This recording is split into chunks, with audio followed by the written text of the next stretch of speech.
Segunda Reis, capítulo 2. Todo mundo achou? Está procurando a bateria para desmontar. Segunda Reis, capítulo 2, o verso 1. Depois da morte de Acabe, Moabe rebelou-se contra Israel. Certo dia, Acasias caiu da sacada do seu quarto. É Segunda Reis 2? Segunda Reis 1. Eu falei 2? Fala. Peço perdão, a querida e amada igreja. Dessa vez passa. Segunda Reis 1. Depois da morte de Acabe, Moabe rebelou-se contra Israel. Certo dia, Acasias caiu da sacada do seu quarto no palácio de Samaria e ficou muito ferido. Então enviou mensageiros para consultar Baal-zebub, deus de Ecrom, para saber se ele se recuperaria. Mas o anjo do Senhor disse ao tesbita Elias: vai encontrar-se com os mensageiros do rei de Samaria e pergunte a eles: acaso não há Deus em Israel? Por que vocês vão consultar Baal-zebub, deus de Ecrom? Por isso assim diz o Senhor: você não se levantará mais dessa cama, e certamente morrerá. E Elias foi embora. Quando os mensageiros voltaram ao rei, ele lhes perguntou: por que vocês voltaram? Eles responderam: um homem veio ao nosso encontro e nos disse: voltem ao rei que os enviou e digam-lhe: assim diz o Senhor, acaso não há Deus em Israel? Por que você mandou consultar Baal-zebub, deus de Ecrom? Por isso você não levantará mais dessa cama, e certamente morrerá. O rei lhes perguntou como era o homem que os encontrou e lhes disse isso. Eles responderam: ele vestia roupas de pelo e usava um cinto de couro. O rei concluiu: era o presbítero Elias. Em seguida mandou um oficial com 50 soldados procurar Elias. O oficial o encontrou sentado no alto de uma colina e lhe disse: homem de Deus, o rei ordena que tu desças. Elias respondeu ao oficial: se sou homem de Deus, que desça fogo do céu e consuma você e seus 50 soldados. E desceu o fogo do céu e consumiu o oficial e seus soldados. Diante disso, o rei enviou outro oficial com mais 50 soldados. E ele disse a Elias: homem de Deus, o rei ordena que tu desças imediatamente. Respondeu Elias: se sou homem de Deus, que desça fogo do céu e consuma você e seus 50 soldados. De novo, fogo de Deus desceu do céu e consumiu o oficial e seus soldados. Então o rei enviou um terceiro oficial com outros 50 soldados. O oficial subiu um monte, caiu de joelhos diante de Elias e implorou: homem de Deus, tem consideração por minha vida e pela vida destes 50 soldados, teus servos. Soldados teus servos, sei que desceu o fogo do céu e consumiu os 2 primeiros oficiais com todos os seus soldados, mas agora tem consideração por minha vida. O anjo do Senhor disse a Elias: acompanhe-o, não tenha medo dele. Então Elias se levantou, desceu com ele e foi falar com o rei. Ao chegar disse ao rei: assim diz o Senhor, acaso não há Deus em Israel? Por que você mandou consultar Baal-zebub, deus de Ecrom? Por isso você não se levantará mais dessa cama, e certamente morrerás. E Acasias morreu conforme a palavra do Senhor anunciada por Elias. Como não tinha filhos, Jorão foi o seu sucessor no 2º ano do reinado de Jorão, rei de Judá, filho de Josafá. Os demais acontecimentos do reinado de Acasias e suas realizações estão escritos nos registros históricos dos reis de Israel. Amém? Você aceite? Miguel, as consequências de buscar respostas longe de Deus. Esse é o tema da nossa mensagem: as consequências de buscar respostas longe de Deus. Sempre há um preço a pagar. Amém? Acasias, que é o rei que nós lemos em 2 Reis, Ele era filho de Acabe e da rainha Jezabel. Acabe e Jezabel reinaram sobre Israel em Samaria após a morte de seu pai. E o reinado de Acasias, ele foi curto, ele foi de apenas 2 anos. Esse rei reinou somente 2 anos. Mas esses 2 anos revelou que ele estava longe espiritualmente do Senhor. E o seu reinado ele foi curto, mas ele foi marcado por rebeldia, ele foi marcado por idolatria e por uma rebeldia espiritual. Ele não somente herdou o trono, mas ele também herdou a idolatria dos seus pais. E o que é interessante é que ao invés de romper com o legado ruim que ele recebeu, com o legado corrupto que ele recebeu da sua família, ele não rompe com esse legado de idolatria e rebeldia. Nesses 2 anos de reinado, ele não rompe com essa idolatria e rebeldia. Pelo contrário, ele se aprofunda ainda mais na idolatria e na rebeldia contra o Senhor nosso Deus. E o texto é claro em dizer que começa dizendo, verso 2: certo dia Acasias caiu da sacada no seu quarto em seu palácio. Quando ele cai da sacada do palácio ao qual ele estava, ele revelou a sua verdadeira confiança, quando ele vai consultar um Deus estranho, um Deus que não era o Deus de Israel, que era o Deus Baal-Zebub.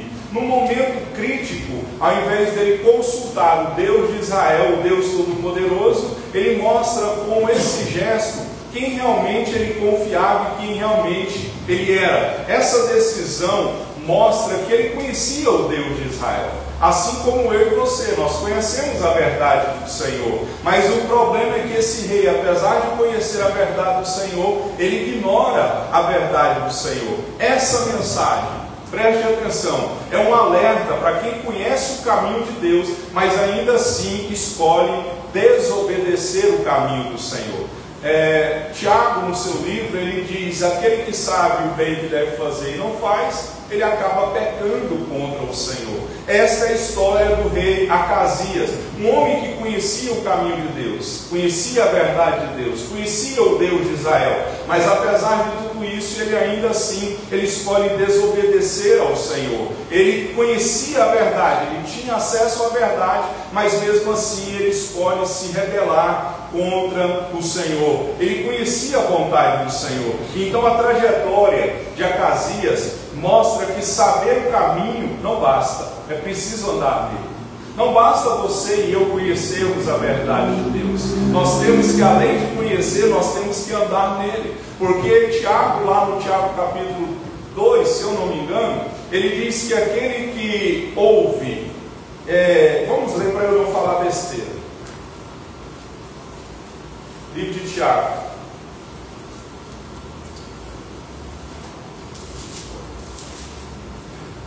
Tiago capítulo 1, verso 19. Meus amados irmãos, tenham isto... Não é aqui não. Verso 22. Tiago 1, 22. Eu vou ler, não vou esperar porque preciso continuar. Sejam praticantes da palavra e não apenas ouvintes, enganando-se a si mesmo. Aquele que ouve a palavra, mas não a põe em prática, é semelhante a um homem que olha a sua face no espelho e depois de olhar para si mesmo, sai e logo esquece a sua aparência. Mas o homem que observa atentamente a lei perfeita que traz a liberdade e persevera na prática dessa lei, não esquecendo o que ouviu, mas praticando, será feliz. Então, Acasias era somente um ouvinte da palavra, ele não era um praticante da palavra. E aquele que ouve a palavra, mas não pratica a palavra, o apóstolo Tiago diz que é semelhante ao homem que contempla a sua face no espelho. Ele logo vai se esquecer. Então assim tem acontecido. Muitas pessoas têm conhecido o caminho, mas não basta você e eu conhecermos o caminho.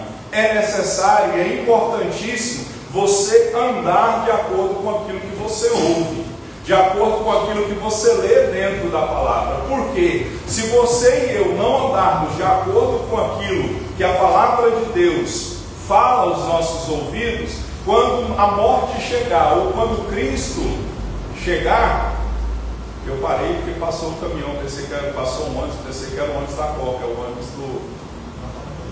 que vai para o Natal. É o ônibus de graça, que está todo enfeitado de Natal. Oh Deus, por que eu fui parar? Quem ouve e não pratica, quando a morte chegar, ele vai ouvir do Senhor: afaste-se de mim, porque eu nunca te conheci. Então é de suma importância, tanto eu quanto você, conhecer a verdade, mas não só conhecer a verdade. Olha, quem não conhece a verdade e pratica algum pecado, ele pode argumentar, vamos dizer assim, que ele não conhecia, vamos dizer assim, é o pecado da ignorância, ele não conhecia. Mas hoje, com a internet, com as mídias sociais, é muito difícil uma pessoa não ter ouvido nenhum versículo sequer.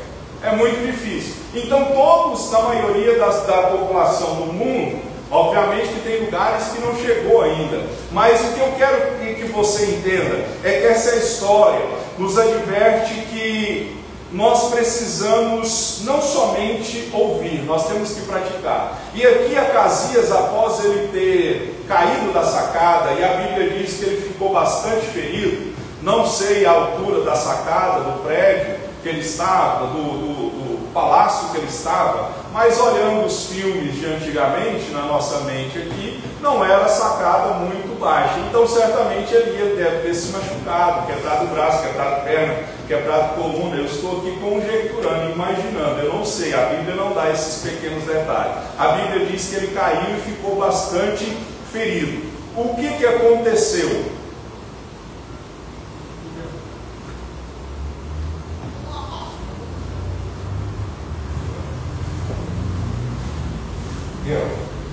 Fala assim para mim, sua mãe. Comecei quando chega aquela comparação sem querer, né?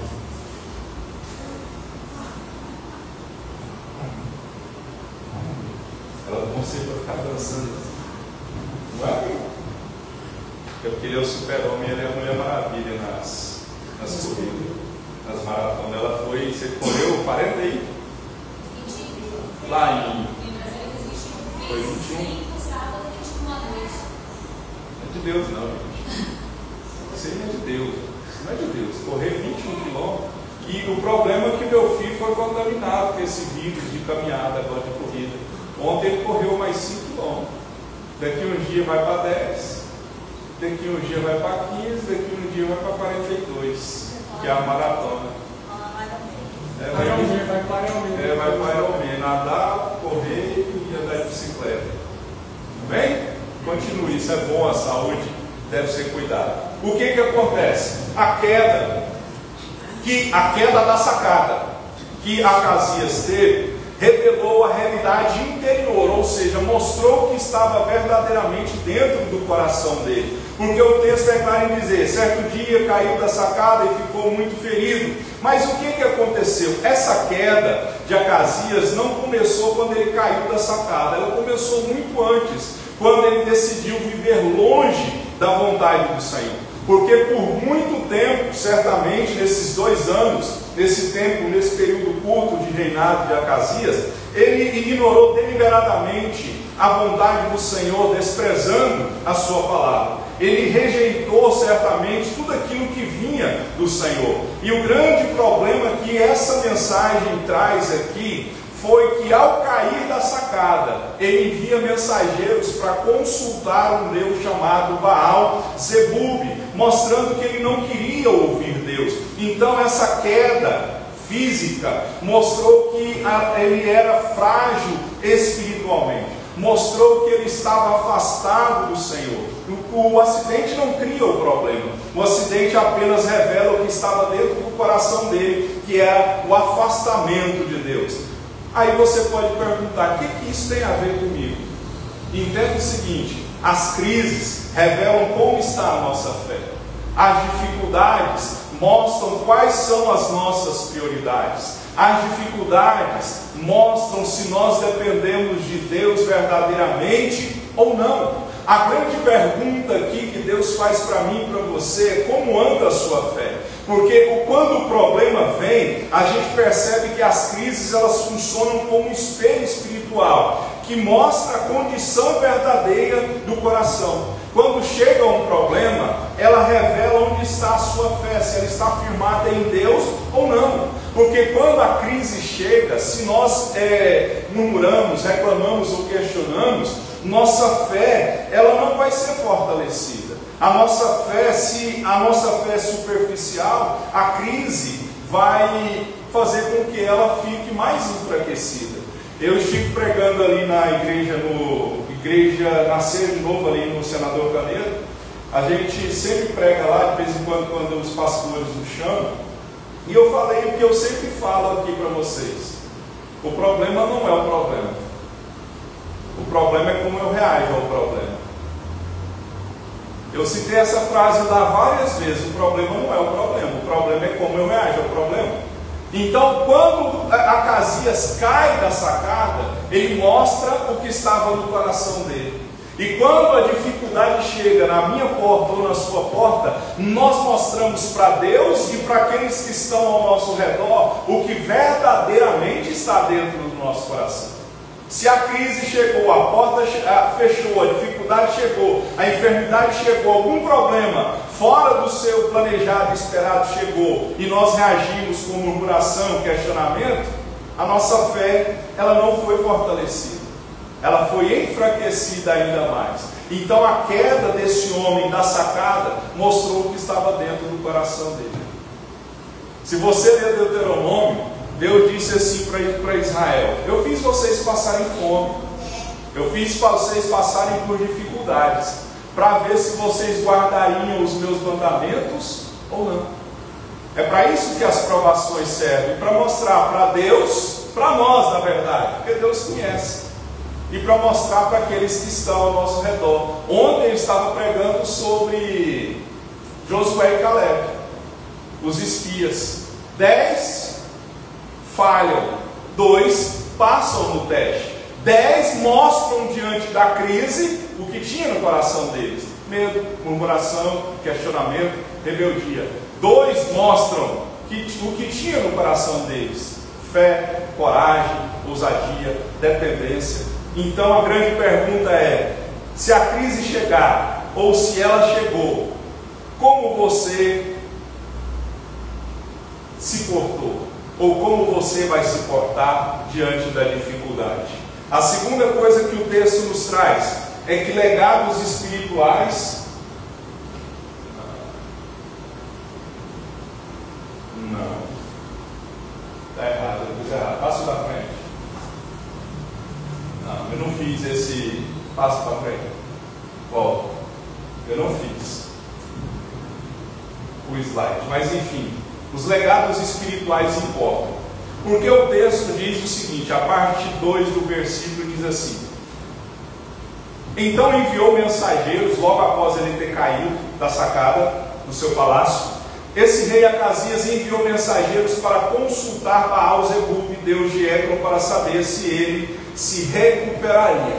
O que é legado? Legado é aquilo que uma pessoa deixa para trás, deixa para as próximas gerações, aliás. Não é só bens materiais, são os valores, ensinamentos, exemplo de vida e impacto espiritual. Não é apenas o que se possui, mas o que se constrói dentro das pessoas. Isso é legado. Aqui, por que legado espiritual importa? Porque esse rei herdou dos seus pais, ele foi ensinado, cresceu dentro de um contexto de idolatria, rebeldia e afastamento do Senhor. E esse ambiente moldou o caráter desse rei. E por ele ter sido moldado pela idolatria, rebeldia e afastamento do Senhor, as suas escolhas foram influenciadas por causa desse ambiente que ele viveu. Ao invés dele romper com essa herança negativa que ele recebe, a Bíblia diz que ele escolheu repetir a história de idolatria e de incredulidade. Então a grande pergunta é: sua vida mostra que legados espirituais influenciam a nossa vida, mas eles não determinam e não podem determinar o nosso futuro. O problema não foi o que o rei recebeu, mas o que ele decidiu manter. Tem coisas dentro de mim e de você que foram implantadas em nós por ensinamentos, por convivência, por ambiente que nós vivemos, crescemos, palavras, atitudes, e às vezes nós demonstramos isso na nossa vida, até mesmo de forma inconsciente, achando que aquilo é normal. Você concorda comigo? Nós achamos que aquilo é normal porque nós vivemos dentro daquele contexto que nós achávamos que aquilo era normalidade. Ensinado por pais, ensinado pela sociedade, pelos avós, pelos mais antigos, e nós achamos que aquilo era normal. E então o problema não é o que eu ou você recebeu, o problema é se nós vamos decidir manter isso no nosso coração. Esse rei poderia ter escolhido mudança, mas ele preferiu repetir a destruição familiar que estava dentro dele. Ele cresceu num contexto de idolatria. Ele cresceu sendo rebelde contra o Senhor. Ele cresceu com o afastamento do Senhor. Então, amados, você e eu precisamos discernir o legado espiritual que nós recebemos. E também precisamos entender e discernir aquilo que nós vamos deixar. Porque o rei, ele recebe um legado de idolatria e ele repete. Mas nós temos que entender o seguinte, que podemos escolher escrever uma nova história. Ninguém é obrigado a repetir os erros que foram herdados. Algumas vezes eu disse para os meus filhos, se todo mundo está caindo no buraco, você vai cair também? Você já ouviu de sua mãe e do seu pai assim, todo mundo está fazendo isso assim, todo mundo está fazendo. E qual é a resposta que você já está com ela na cabeça? Você não é todo mundo. Então nós precisamos entender que ninguém é obrigado a repetir os erros que foram herdados. Você não é obrigado a repetir os mesmos erros que seus pais, seus avós, que a sociedade te ensinou e que está enraizado aqui dentro da sua mente, dentro do seu coração. É necessário você e eu entendermos que traumas e padrões familiares podem ser interrompidos em Cristo. Tem coisas que você que tem que quebrar. Tem coisas que é você e eu que temos que mudar. Eu vou usar o meu exemplo. Eu tenho uma grande dificuldade, e tem uns irmãos aqui também, não vou apontar o dedo, que vive viajando, que corre muito. Eu não sei aí, tem uns irmãos aí que correm muito, inclusive eu.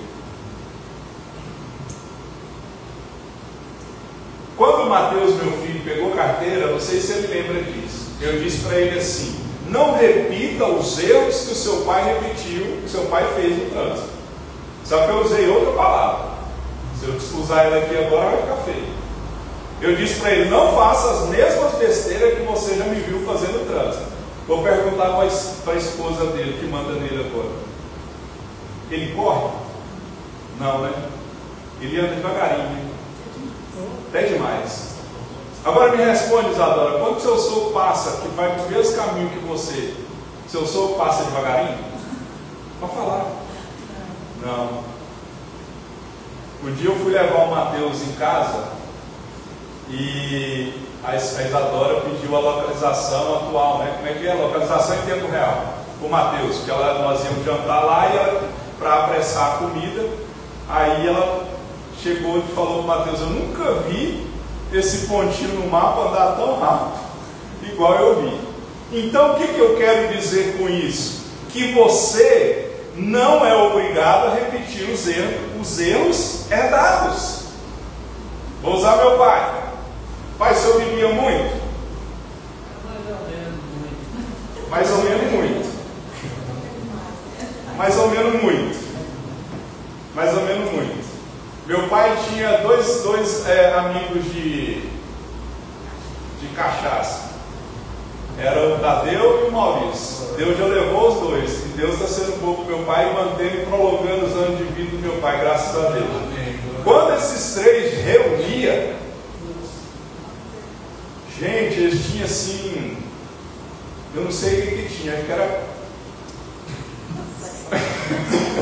Eles bebiam demais e ficavam a noite inteira, né, pai? A noite inteira, o dia inteiro. Enquanto tinha, se acabava, eles iam lá e compravam. Agora, Mateus, você já me viu beber? Água. O que eu estou querendo dizer com isso? Que legados espirituais importam. E eu estou prolongando muito esse tópico. Então, não é porque você viu alguém fazendo errado e vivendo errado que você tem que repetir o erro dele. Acasias viveu e conviveu dentro de um contexto de idolatria, rebeldia e afastamento do Senhor. E ele, ao invés de quebrar esse vínculo maldito, ele escolhe repetir. Ao invés dele quebrar, ele se aprofunda ainda mais. Então entendam o seguinte, que os legados que nós vamos deixar, quando você morrer, quando alguém lembrar de você, elas vão lembrar de quê? Essa é a pergunta. Elas vão lembrar do quê? Vão lembrar assim, aquele lá não prestava, vivia no boteco, aquele lá era fofoqueiro, aquele lá era mentiroso, aquele lá era ladrão, enganador. Ou vão dizer assim, aquele lá era homem de Deus, aquele lá era mulher de Deus. Então isso é legado, é o que você vai deixar. Olha, tem um ditado que diz assim, um ditado árabe diz assim, quem planta tâmara não colhe tâmara. Para colher antigamente uma tâmara, elas levavam de 80 a 100 anos para dar fruto.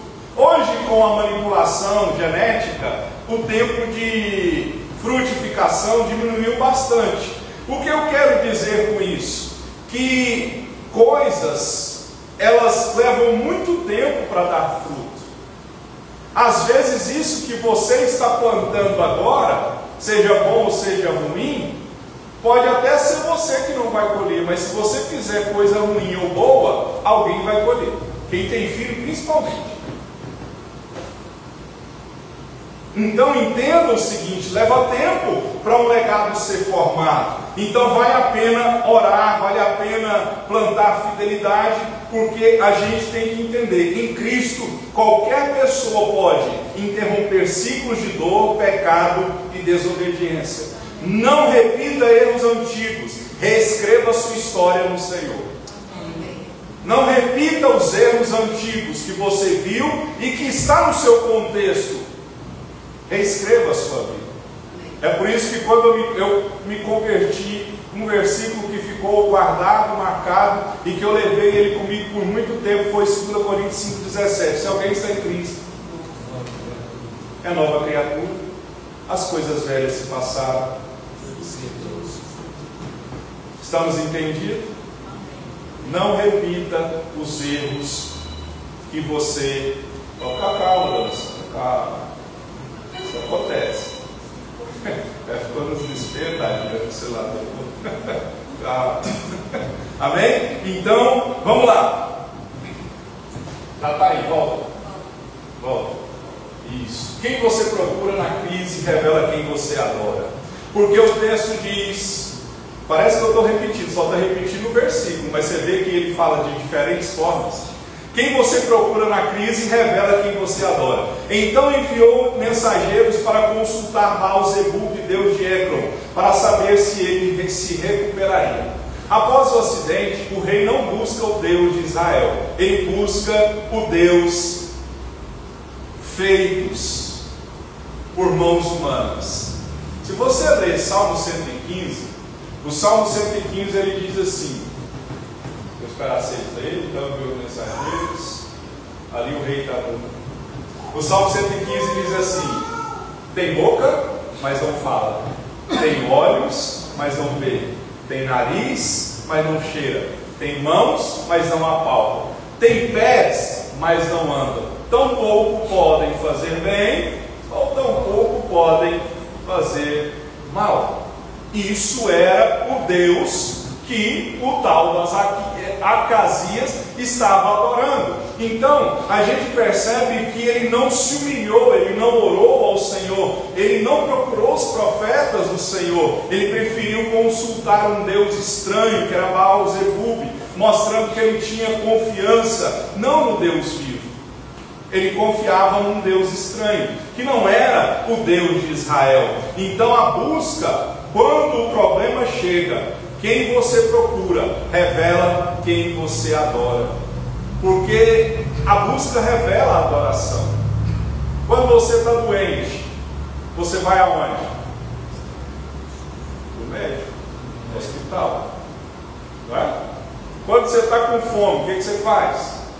Você come. Quando você está com sede, o que você faz? Você bebe água. Quando você quer ficar forte, minha filha disse que diminuiu. Ela fala, ela me leva lá em cima e ela me joga lá embaixo. Fala, pai, seu músculo diminuiu. Vou falar, menina, vai catar coquinho. Eu só quero viver bem. Ela vira para mim e fala assim, pai, o senhor tem que ficar bombado, shapeado.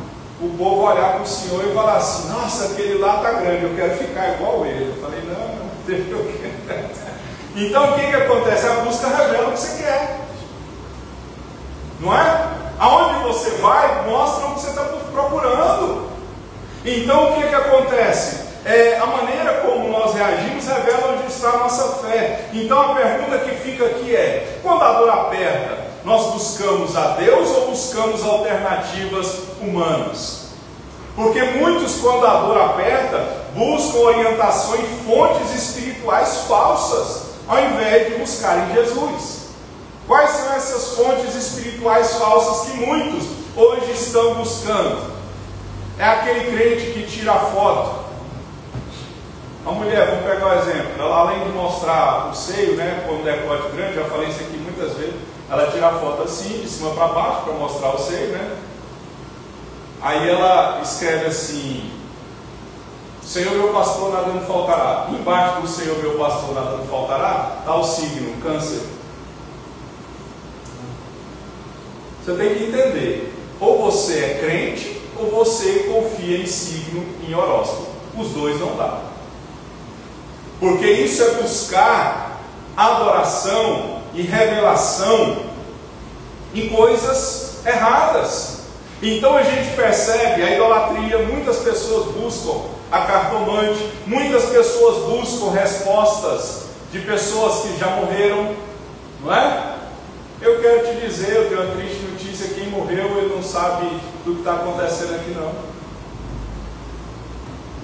Foi o que o rei fez. Ele, ao invés de buscar o Deus de Israel, ele busca um Deus estranho. Então na crise rejeita atalhos e volte-se ao Senhor. O grande problema das pessoas é que elas querem respostas rápidas, e muitas vezes Deus não dá essas respostas rápidas. Então quem você procura na crise revela quem você adora, revela em quem você confia. Vou usar um testemunho meu, um exemplo meu. Quando nós fomos morar, eu, minha esposa e o Mateus, lá em Aparecida de Goiânia, eu estava desempregado. E quem tem filho pequeno e família sabe o quão difícil é. Eu estava desempregado. E muitas vezes minha mãe e as tias me ligavam, minha mãe principalmente, preocupada com o filho dela, né, o mais amado, o mais querido, né? Amava mais eu, não é, pai? O senhor não gosta mais de mim? Não é? Aí.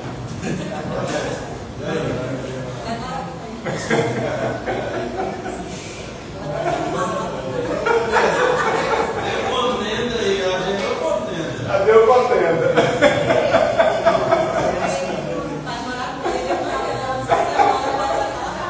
Calma, calma, eu te amo, eu te amo. Eu te amo também. Aí quando nós fomos morar lá em Aparecida de Goiânia, minha mãe ligava, e algumas tias ligavam preocupadas, perguntando, está faltando alguma coisa? Está precisando de alguma coisa? Quer alguma ajuda? Eu precisava de muita ajuda. Mas muitas vezes eu dizia para minha mãe, não precisa, está tudo bem, não está faltando nada. Por quê? Porque senão a minha esperança e a minha confiança seria lançada na minha mãe. Então, você não pode ficar recebendo, buscando socorro em pessoas, em deuses estranhos. Não, Jesus Cristo, Ele é o único mediador entre Deus e os homens. Não tem outro caminho senão Jesus Cristo. Amém. Não existe. Não existe Maria, não existe Pedro, não existe João, não existe pastor, não existe padre, não existe gente que morreu. Não. Jesus Cristo. Ponto final. Não tem outro. Não tem outro. Então na hora da dor, a crise, se você na hora da crise busca em pessoa ou Deus estranho, está errado. Está errado. Porque o rei aqui, após o acidente, ele não busca o Deus de Israel. Amém? Miguel, estou te pegando sanduíche, mas não é hoje ainda não. Vai orando, você está orando. Deus sempre vai te achar quando você estiver em pecado. Amós 3,7 diz assim, não, Zacarias, oh Jesus, 2 Reis 1,3, mas o anjo do Senhor disse ao presbítero Elias, vai encontrar-se com os mensageiros do rei de Samaria e lhes pergunte, acaso não há Deus em Israel? Por que vocês vão consultar Baal-zebub, Deus de Ecrón? Acasias, ele tentou agir às escondidas. Ele cai e ele vai procurar o Deus Baal-zebub. Ele vai buscar a direção a um Deus pagão, só que ele não queria ser confrontado pelo Senhor. Mas Deus, como ele é conhecedor de todas as coisas, Deus enviou o profeta Elias, antes que os mensageiros enviados pelo rei chegassem ao destino. A Bíblia diz assim, o anjo do Senhor deu uma ordem, vá encontrar-se com os mensageiros do rei. Queridos, ninguém se esconde de Deus. Nenhum pecado passa desapercebido. Nenhum pecado passa desapercebido. O Senhor vê intenções, caminho, decisões, segredos. Ele conhece o meu e o seu coração. Quando alguém tenta fugir da presença do Senhor, Deus sempre vai encontrar essa pessoa. E quando Deus encontra essa pessoa, é para corrigir e chamar o arrependimento. Não é para destruir. Então, ninguém se esconde de Deus. Salmo 139 é claro em dizer, se eu subir ao céu, lá o Senhor está. Se eu descer no mais profundo abismo, lá tu também estará. Ele é o Deus onipotente, onipresente e onisciente. Não tem como. Então, todas as vezes que alguém estiver em pecado, querendo ou fazendo, ou pensando em fazer alguma coisa errada, pode ter certeza que Deus vai te achar. Deus vai te achar. Eu conto sempre duas histórias. Uma irmãzinha, não vou citar nomes, da antiga igreja que nós congregávamos, ela queria ir para o carnaval. E foi orientada a não ir. Crente não é lugar de crente. Ah, vou para evangelizar. Vai lá evangelizar se você não for crente, se você não vai cair também no samba. O sujo vai sujar o limpo, não é verdade? Então, para ir para esse tipo de ambiente, você tem que ser muito crente. Porque senão, na hora que tocar a musiquinha lá, você vai, ó. E aí o crente que era para dar testemunho, faz trazer vexame, vergonha para o reino de Deus. E essa irmãzinha queria ir para o carnaval, foi orientada pelo pastor, por líderes, pessoas, para que ela não fosse a tal lugar. Ela sumiu no feriado de carnaval, desligou o celular e ninguém achava ela. Como o rei aqui tentou agir às escondidas. Ninguém achava. Nós sabemos que a TV Anguera faz cobertura do carnaval. Não faz? Está lá o repórter e a câmera pega e dá um zoom na multidão. Vai e volta. E adivinha quem aparece na imagem? A irmãzinha. Outro exemplo, isso, ovelha minha. Era dia de ceia. Pessoa não, isso foi na outra igreja. Era dia de ceia. Pessoa não foi para a ceia, não foi para a igreja. No outro dia eu assistindo jornal. E adivinha o que a TV mostrou? Era jogo Vila e Goiás. O pau quebrou no estacionamento do Serra Dourada. Cavalaria batendo de cá, batendo de lá, botão batendo de cá, batendo de lá. E de repente a câmera vem, passa e mostra um carro específico que eu conhecia até a placa. Peguei o telefone na hora. Onde você estava, malandro? Ontem você não veio na igreja. Ai, gaguejou, falei, você estava lá no Serra, né? Eu falei, como você sabe? Eu falei para ele, ou quando Deus não conta, o fofoqueiro conta. Aí eu peguei e falei, fui pro Serra assistir o Vila, com a cara mais lavada. Outra história para ilustrar o que eu estou querendo, que Deus está querendo dizer aqui comigo e com você, é que eu fui orar para uma irmã, e eu sempre uso esse exemplo. Sem o microfone vocês estão me ouvindo, não é? A irmã pede oração e ela me puxa para o canto da igreja. A igreja estava cheia. E a hora que ela me puxa para o canto, eu pensei, tem alguma coisa errada. Ela está tentando esconder alguma coisa, porque eu sempre brinco, eu não sou fugioca não, mas eu revelo. Não é? Não sou fugioca não, mas Deus revela. Então cuidado. Viu? Se você está fazendo coisa que não deve aí, Deus pode. Todo mundo nem olha para mim não. Aí o que acontece?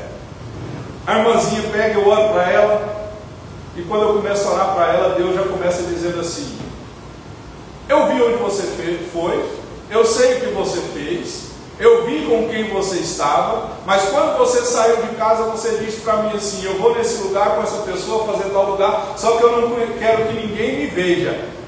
E Deus disse assim: eu, Senhor, te vi e não gostei do que você fez, não gostei de onde você estava, não gostei de com quem você estava.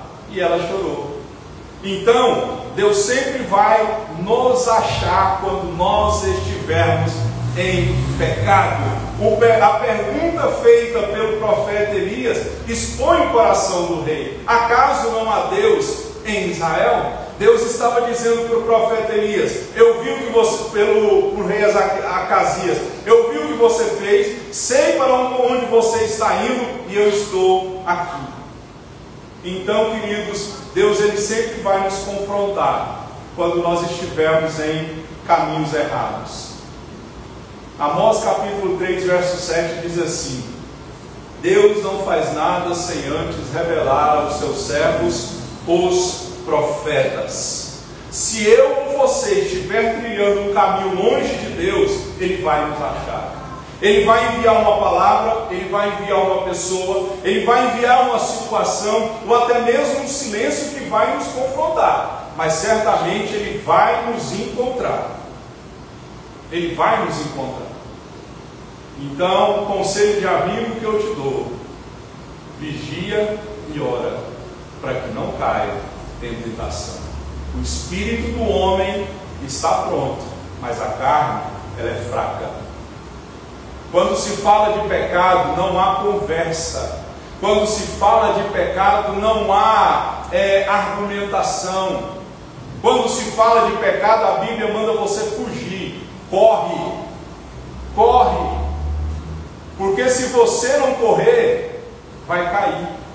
Eu vi um vídeo, um rapaz dizendo, acho que era um pastor, ele dizendo assim, não vou falar não, depois vai criar contenda no casamento de muita gente, vamos para frente.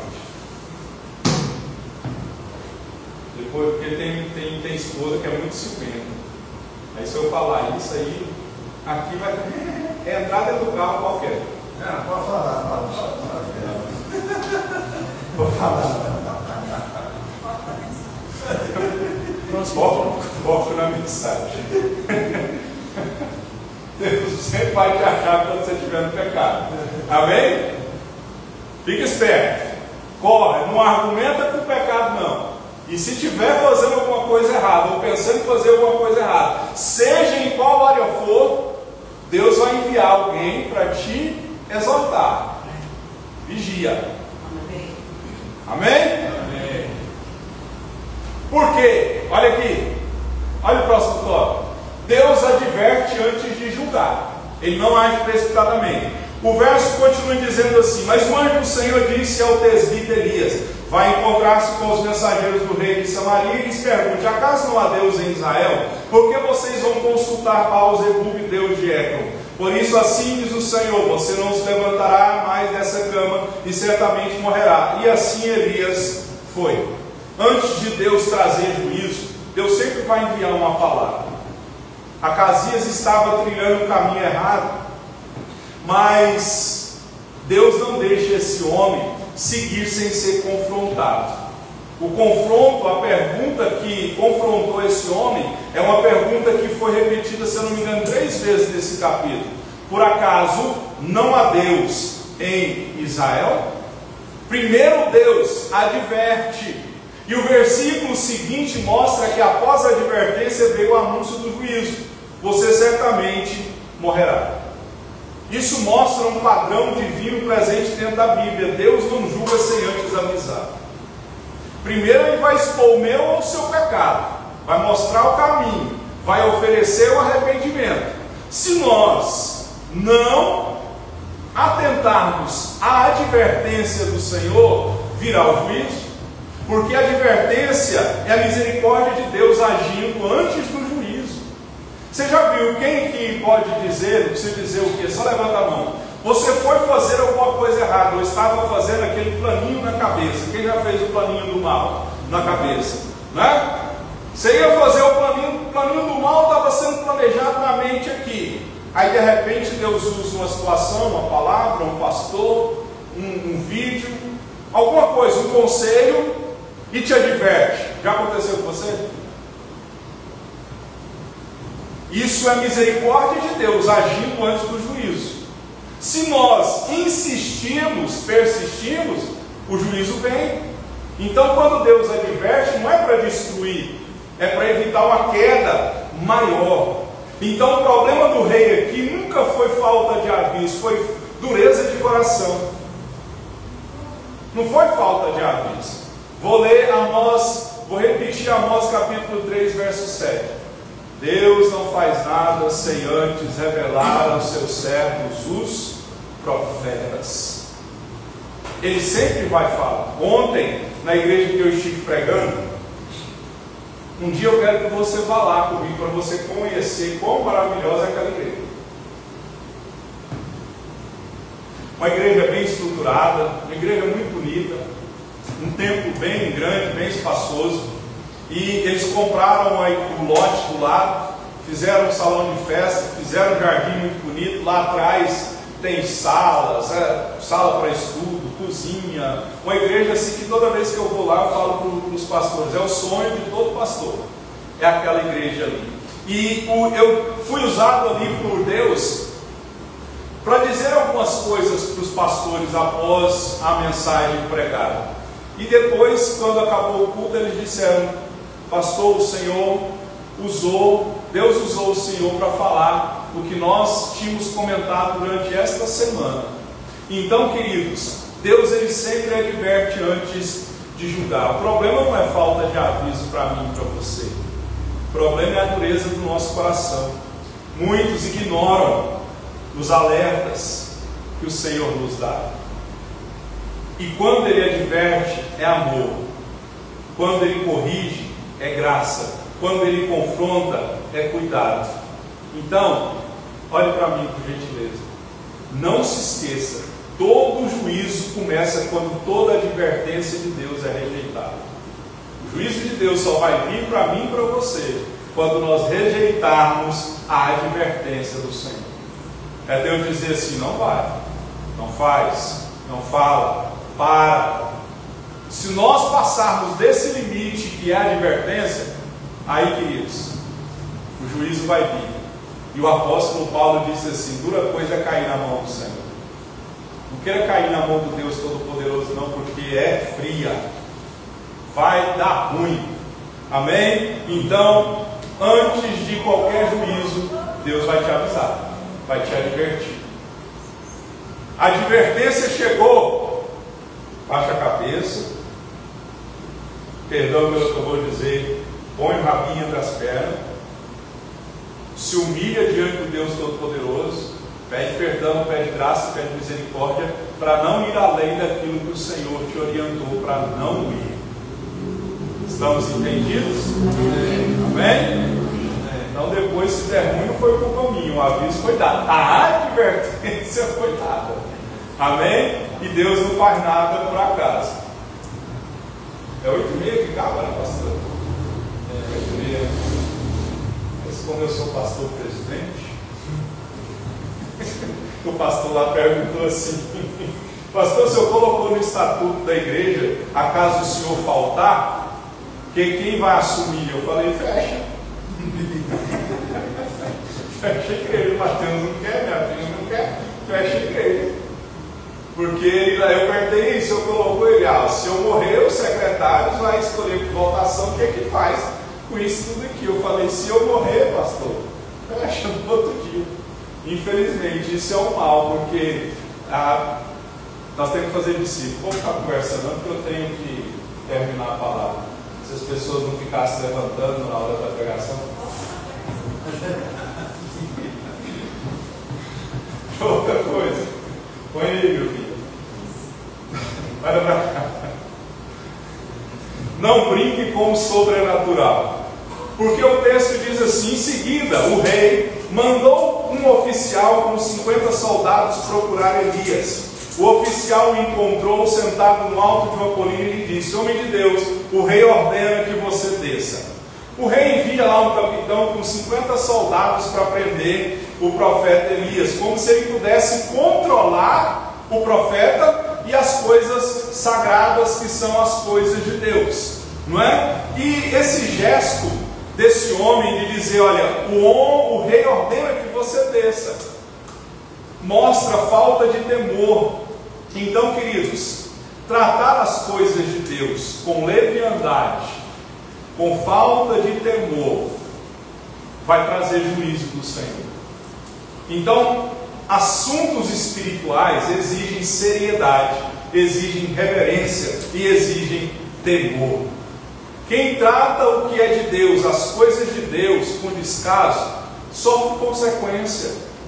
Então nós não podemos brincar com o que vem do céu. Nós não podemos brincar com a palavra, com o Espírito, porque honrar o sobrenatural vai trazer a proteção de Deus. Mas desonrar, tratar as coisas de Deus com leviandade, vai atrair o juízo de Deus. Vai atrair o juízo de Deus. O texto aqui diz que 2 capitães de 50 morreram. Esse aqui, primeiro que chegou e disse: o rei manda. Sabe o que o profeta Elias disse? Ele diz assim: Elias respondeu ao oficial: se sou homem de Deus, imagine você, imagina sempre.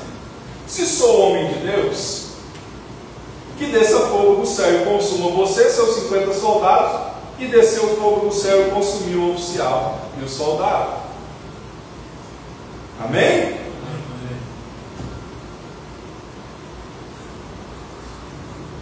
A soberba, ela é inimiga da submissão, porque o rei envia mais outro capitão com mais 50 homens, e ele também diz, exige do profeta Elias para ele descer depressa. Mas o que acontece? Ele reconhece a autoridade do profeta, mas não reconhece o Deus Todo-Poderoso. Ele reconhece o título, mas não reconhece o Deus do profeta. Porque, preste atenção, ele diz homem de Deus. Ele reconhece que o profeta é um homem de Deus, mas ele menciona Deus sem se submeter a Deus. Assim são muitas pessoas, conhecem o nome de Deus, mas não se submetem a Deus. Citam o nome de Deus, usam a linguagem de Deus, mas não obedecem ao Senhor. E a soberba, nós sabemos que ela produz queda. Seja humilde, seja manso. Eu não posso falar agora porque eu sou doido. Você pegou? Se eu falar, vai enrolar. Pegou? Eu sou doido, né? Né, ué? Amém? O rei persistiu na desobediência. Enfim, vamos ficar de pé porque eu não tenho mais tempo. Eu vou falar só o último tópico. A história de Acasias ensina que a vida sem Deus ela é perdida. Põe o último aí, meu filho. mergulho. Isso, volta, isso. A história de Acasias ensina que a vida sem Deus é vida perdida. Porque o texto diz: e Acasias morreu conforme a palavra do Senhor anunciada por Elias. Ou seja, fique de pé. Ele teve a oportunidade de se arrepender, mas ele escolheu permanecer no legado que ele recebeu. Ele recebe as advertências de Deus, mas ele persistiu. Então, nós temos que entender que nós temos a oportunidade de mudar. E o Senhor, quando nos exorta, Ele quer que nós mudemos.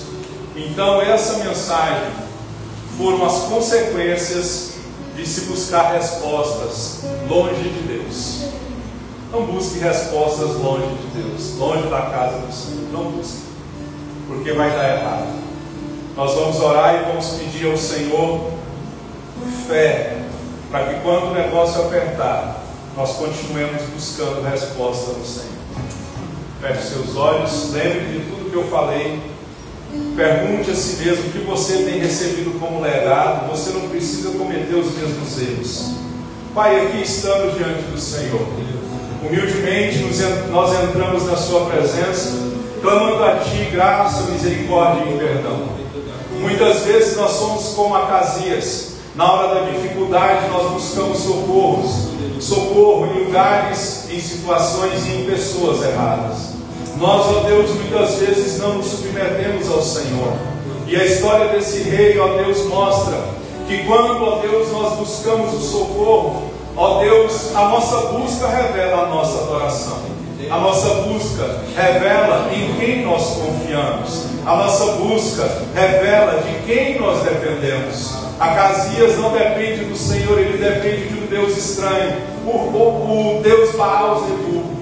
Nós muitas vezes, Senhor, na hora da dor, buscamos refúgio, consolo, ajuda em muitas pessoas, mas nos esquecemos que o nosso socorro vem do Senhor. Nós nos esquecemos que ninguém pode nos ajudar se não for o Senhor. E aqui estamos, ó Deus, te pedindo que nos ajude a deixar, ó Deus, quando a morte chegar, que nós possamos deixar um legado de fé, de confiança, um legado, ó Deus, de determinação, de dependência do Senhor. Nós não precisamos, ó Deus, insistir nos mesmos erros que a nós foram passados e ensinados. Em Cristo nós podemos reescrever uma nova história. E por isso, Senhor, nós precisamos, em nome de Jesus, entender que, ó Deus, nós não podemos brincar com as coisas do Senhor. Quando o Senhor adverte, porque o Senhor sempre vai advertir antes de nos julgar.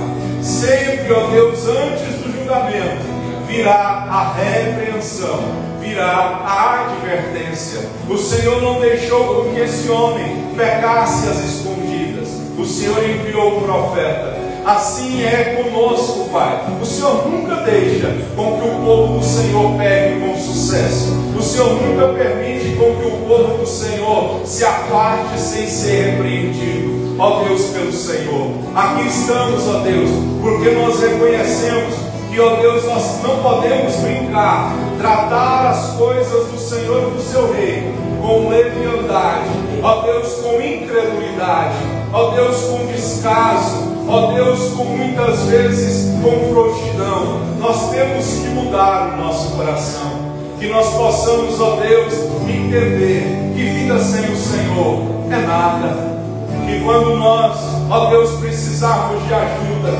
nós não, ó Deus, que nós não estejamos indo buscar em lugares errados, em pessoas erradas. Não, Senhor. O salmista disse: eleva os meus olhos para os montes, é de lá que vem o meu socorro. O nosso socorro vem do Senhor. Que possamos tratar a igreja do Senhor com amor, com temor, com reverência. Que possamos tratar a sua santa e gloriosa palavra com amor, com temor e com reverência. Porque aqueles capitães, os dois primeiros, eles exigiram algo, ó Deus, daquele homem. E ele disse: se eu sou profeta, servo do Senhor, que o fogo caia do céu. E assim aconteceu. Só o terceiro que se humilha e não morre por causa da sua humildade. Que nós possamos, Senhor, nos prostrar, nos entregar diante do Senhor, porque o rei Ezequias morreu conforme o Senhor havia dito por intermédio do profeta. Que nós possamos entender, Senhor, que há consequências quando se toma decisões fora da vontade do Senhor. De Deus ninguém zomba, de Deus ninguém escarnece. Aquilo que o homem planta, ele vai colher. E que nós possamos, ó Deus, plantar coisas boas, para que as próximas gerações colham dessa plantação que nós fizemos.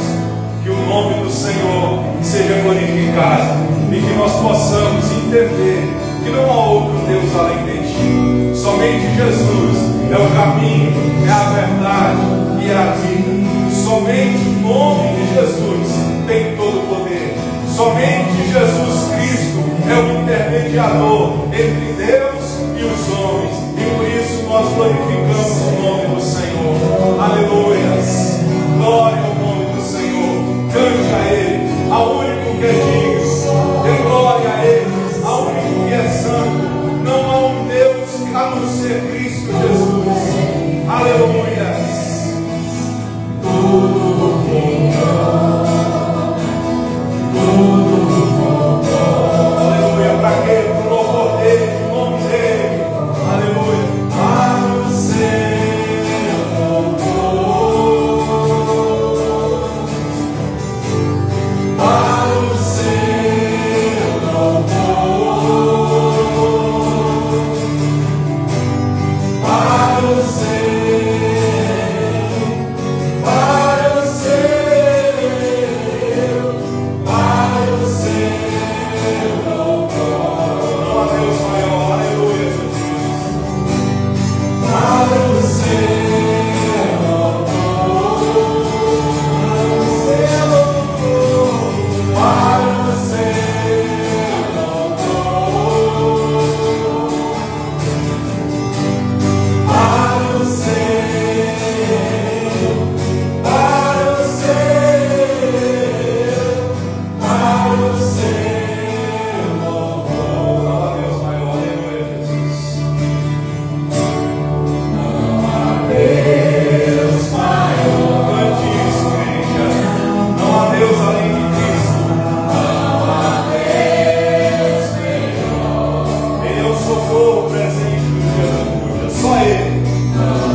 Nós vamos dizimar e ofertar a obra do Senhor. Amém. Vamos ao dízimo. Os céus criou a terra, criou o sol e as estrelas,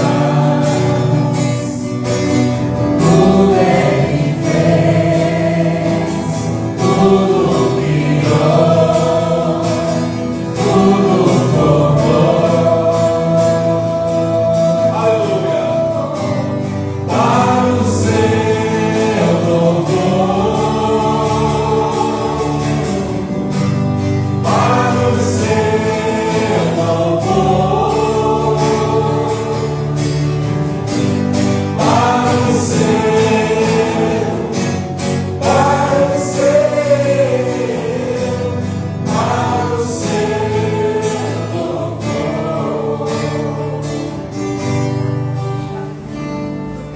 Amém? Amém. Que o Senhor te abençoe, te guarde, te proteja, te livre do mal. Amém?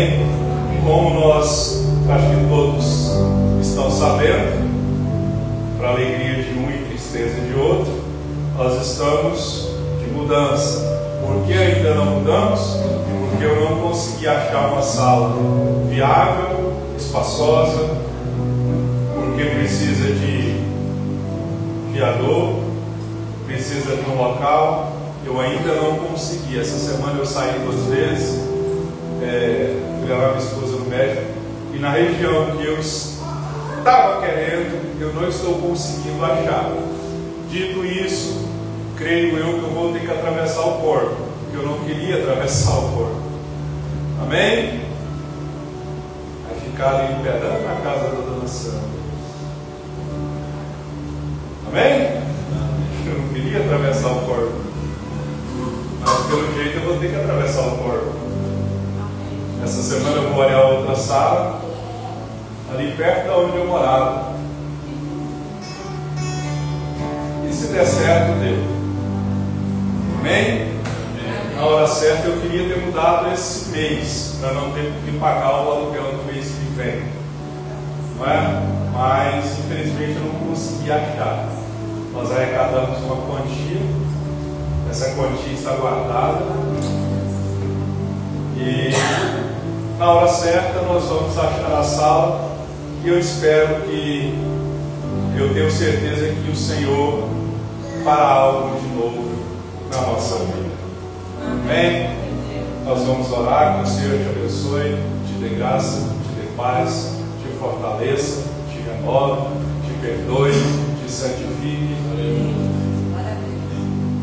Eu vou falar de novo, aí você diz amém, porque você não está entendendo que o que nós falamos e fazemos tem consequências espirituais.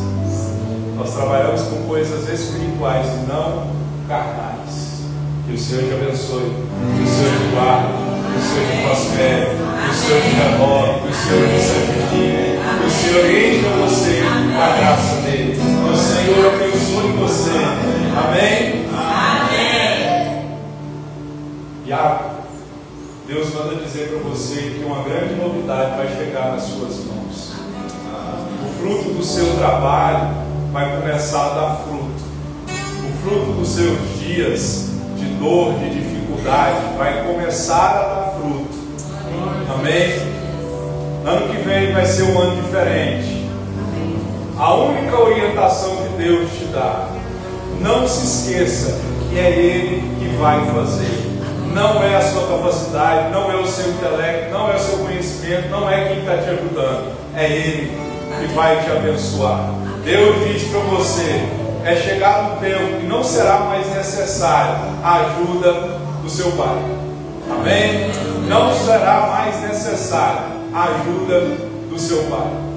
Amém? Esse tempo é chegado para a sua casa. E Sara, Jane, Deus está chamando você para você se dispor no seu ministério com mais fervor, com mais dedicação e sem desculpa.